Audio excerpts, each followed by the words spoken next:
Okay, we will answer this one. This topic is all about sums and difference of rational algebraic expression. So, we will answer letter A, 2 over 3y plus 1 over 3y.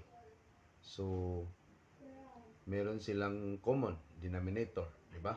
So, kapag the same yung kanilang denominator, kopyahin na lang natin yan, yung kanilang denominator kasi pareho eh. Then, yung sa numerator, i-add na lang natin yan. So, 2 plus 1. So, equals, add natin yan. So, magiging 3 over 3y. And then, i-cancel natin yan. Okay? So, equals, so, dito sa numerator, merong 1 over y. So, this is your final answer. Okay? So, letter B, 5 over x minus 2 minus 3 over x minus 2. So, the same pa rin yung denominator natin dito. So, ang gagawin natin dito, kopyahin natin yung denominator na x minus 2. Okay? Then, yung numerator, 5 minus 3. Subtract natin yan. Kasi yung operation is subtraction, di ba?